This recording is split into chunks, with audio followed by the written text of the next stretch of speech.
All right, hey there, Cedar Rapids. How you doing? Tim Nash with Skogman Realty here. Welcome to Lunch with Friends. Hanging out at the map room today with Nikki Wilcox. Nikki Wilcox is the Director of Strategic Development at the.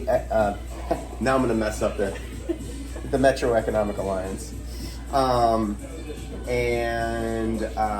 thought that I asked Nikki to meet with me for lunch to talk a little bit about what is happening in downtown right now. I think here in our community, we're always curious about what's the next thing with downtown, especially anything post-flood. We've really seen, the downtown's really seen a rebirth and a resurgence since 2008, and we continue to see new developments, and so I'm here to talk to Nikki about that today. So, well, thank you. Yeah, of course. So,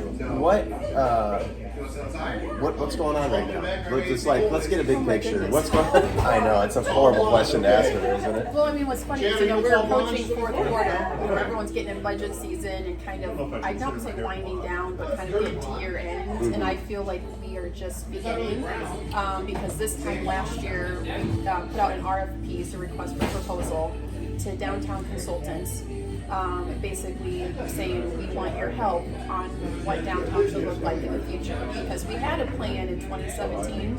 We all know what happened in 2020. Yeah. Basically, we just ripped the plan up and threw it away. Right. And so we always wanted to get back to, okay, what does downtown need? What do we need for the speed of the community? We wanted to wait just a little bit after COVID just to see what the heck is going on. Right. And downtowns across the country have obviously changed. I mean, if you go to Chicago, I just had a friend who was in Vegas and said it was like a ghost town. Just everyone's walking around like they used to. Right. Yeah. So how do we make these areas thrive? So that's one thing we did last year was, again, send an RFP out to a bunch of consultants across the country who specialize literally in downtown revitalization. So we found one that was awesome, or say is awesome. We're still working with them. Yeah. We selected them in December, so last December.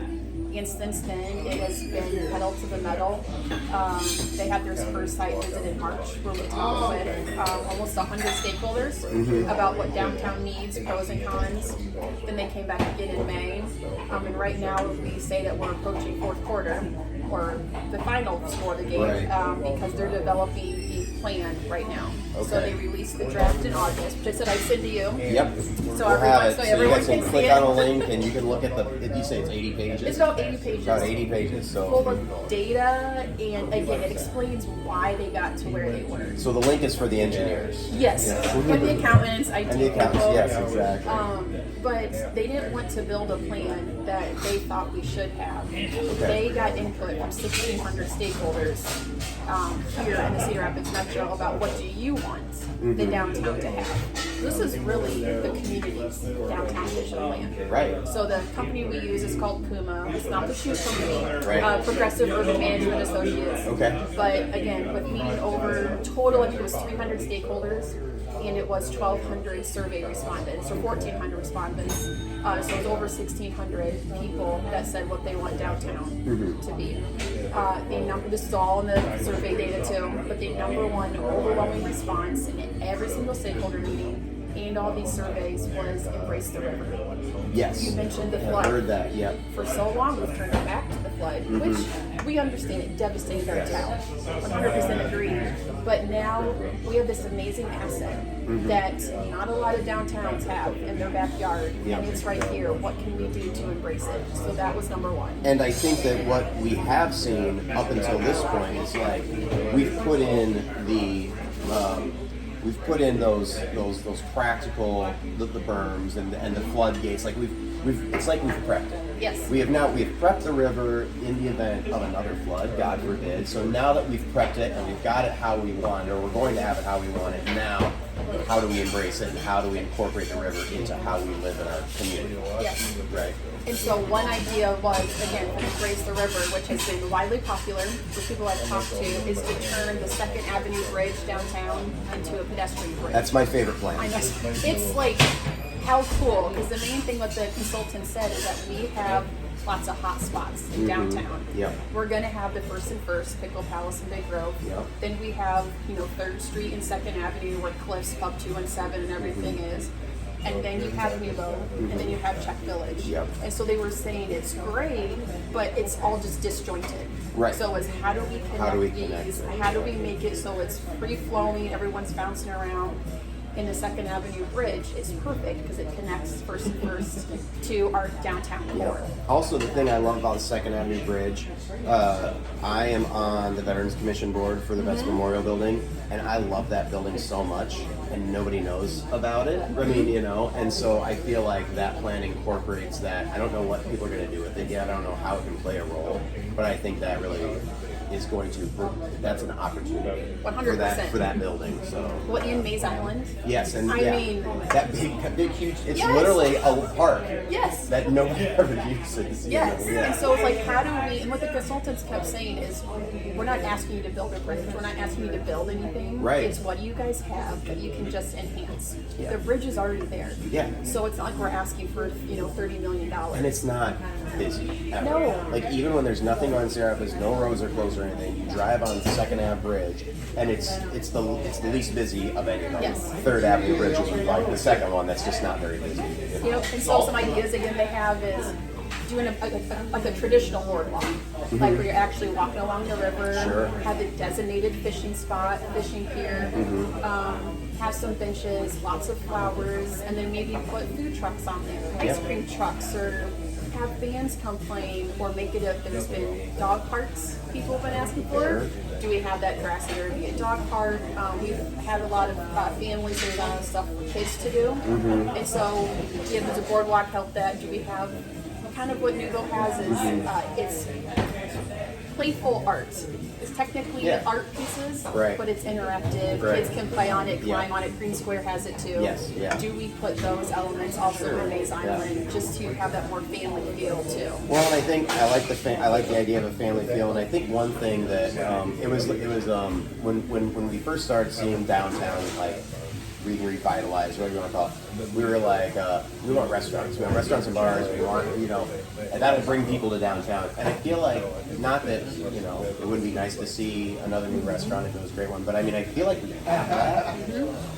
And yet, the downtown's still missing something. And I feel like there's like this connective tissue that you guys are trying to add to it in order to, because it's not as simple as, restaurants. Yes. Yeah. So. Well, I'm glad you bring that up because when we ask people in the survey, why do you come downtown? Yeah. The number one reason was for events and festivals. So the plays at TCR, Paramount, Farmers Market. Right. Number two is bars and restaurants. Yeah. But then what we want is, okay, they're here. Let's get them to stay here. Yeah. So if we have a Second Avenue Bridge, you have dinner at Cobble Hill, you and your wife, or you have dinner at Neat Pizza, and you and the kids are like, let's go take a stroll on the bridge. Sun is setting, the kids can see the river, the downtown skyline's lit up. I mean, it's just like, it makes you want to stay there. Maybe there's an ice cream truck or Kona Ice, and get the kids ice cream, and you can sit and just, I don't know. Exactly. It's just hang out, and it's also a sense of community, and you wanting to continue spending time down there. And I think that, not to take anything away from Nuba, but I think there is an element of that in Nuba where people do hang out down there. Yes. And I think it would be good if downtown had a piece of that. And that's the thing is, we don't want to compete with the other districts. It's how do we complement? Or how do we connect them all? Yes. So it's not, they aren't so much separate, it's all kind of one thing. So, a question that I know a lot of people in my circles are talking about, and I don't know if this is something that the Economic Alliance is anticipating, but empty office buildings and residential. And I'm so glad you said that. What are we too. talking about? What's the solution? So that was actually number 2 Okay. on the list for was Embrace the River. Second thing people wanted was to repurpose vacant lots and vacant buildings. Yep. And what the consultants found is that compared to our sister cities, they compared us to Appleton, Wisconsin, Sioux Falls, Davenport. Yeah. We were actually the second lowest for having housing downtown. Okay. So that was one area of opportunity. Yeah. Was you need to create more housing. That is already in the works. That there are some projects right now, like Pickle Palace and Big Grove. We're going to have some housing in there, and there are some developers in downtown that are wanting to turn some of those vacant buildings into housing.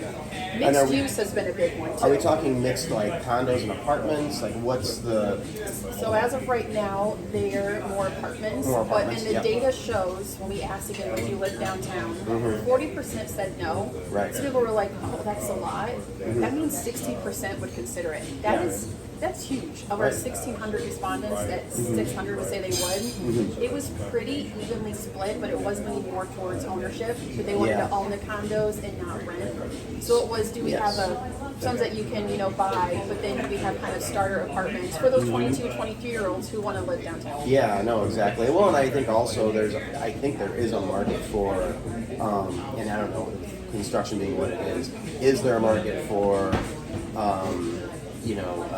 entry level condos ownership where you're looking at that maybe, okay, so in 2023 dollars, like maybe like 275 to like 375 like window, or it's not $400,000. And I haven't looked at what the condos are going for right now, but I feel like they're kind of on the high end, especially for maybe a young professional that wants to buy downtown. Yes. But isn't, And so those are things that we want to work on. And the number one thing that everyone says we need is another hotel.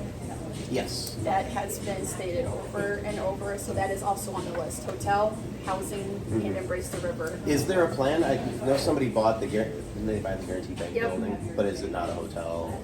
There's been, I'm not at liberty to say quite yet, but there's been yeah. a lot of ideas floating around between Sure. that building, some other buildings. There is a couple buildings where they want to put the hotel. There's a couple of spots, but it's just fine. At least nothing is set in stone. Yes. But just that people are talking, they're connecting people to make this happen. Because talking with Cedar Tourism, they can only get events up to so many people, just because they don't have the hotel space. Because they don't have the, yeah, exactly. And it was, if we could just get, and the number was not a lot. I think they said like 250 more rooms. Like when you think about it, that's not a lot. Yeah. Just to get to the next level Yes. of events. And a lot of people are saying, well, why do we want to bring people here? Like, that's what keeps us alive. Yeah. I think we get like $10 million or something like that, is what Cedar Tourism said, of just all the events, all the conventions that come here. It's just money that is pumping into our Cedar Rapids metro. Yeah. No, that makes complete sense. Yes, Yeah, like- I don't see the other side of that argument. Yeah, I mean, they're like, oh, this is our space, but like, no, that's what we want. We want to introduce people to and our we want to space. show off, Yeah, especially exactly. trying to increase the population here. Yes. People visit somewhere, and then they think, oh, like, I could live here. No one goes somewhere without, checking it out. Right. And I'm sure when you're on vacation, if you're going to Charleston, South Carolina, you're like, huh, I could see myself living do here. this, yeah, Or you yeah. say, great place to visit, but I would never live there. Right. And that's what we want, to have that feel and a thriving downtown, bring more people here. Here for, watching their son at some, NCAA, whatever, championship. Right. Walking around and like, like, I could see myself living here, or my daughter should come check out this place. That's what we want. Yes. I mean, I love it. I like all. It sounds like you guys got a lot of stuff going on right now. We do. And It's things are fun, exciting. pretty excited. I feel, and I mean, I feel like downtown goes through its different phases. We're coming out of the farmers market phase, like our yearly phase. We're coming out of the farmers market phase, and we're kind of going into. I don't know. I mean, obviously, it gets a bit colder. I think people tend to stay away from downtown. Well, there actually is a new event that CR Tourism at Venue Works is putting on starting in December. Yes. They wanted to use McGrath Amphitheater. Like, when can we use it on the off season? And they're having a month-long winter festival. Sweet. Okay, so this is kind of the first year they're doing it to try it out. But all I kept thinking was, how cool would it be in a couple years from now, or whenever, if that bridge got done in conjunction with continued winter festivals at I just the want to amphitheater. plant in your head like a Christmas market. I know. That actually, especially the amphitheater, they have this space. Yeah, and exactly. so that's what we want to do, is just what's more stuff that we can do. Yeah, so it's not just May to September Yes. that downtown is booming. Yeah. What can we make it all year round? Fantastic. I love it. So, very exciting stuff happening downtown. I did mention it before. I mentioned it briefly, but we are at the Map Room. There's two places in Cedar Rapids I go for burgers. The Map Room and Tornadoes. Those are my two burger places.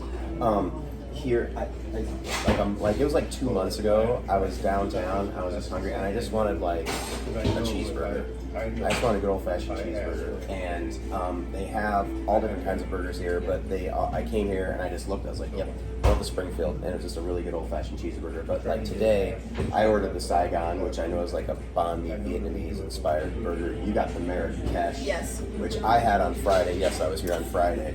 And it was so good. So everything they do here is just really awesome.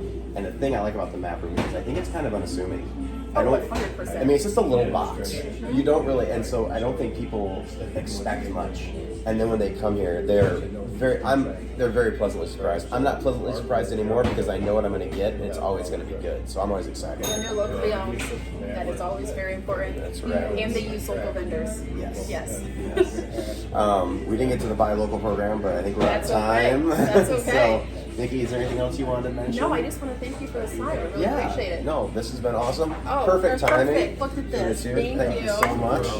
All right, so Tim Nash with Swinging Realty here at the Map Room with Nikki Wilcox with the Economic Alliance. Thank you so much for watching. And if you're interested in all that information, that 80-page report, it'll be there, and you can click on it. All right. Thanks so much, y'all. Great day.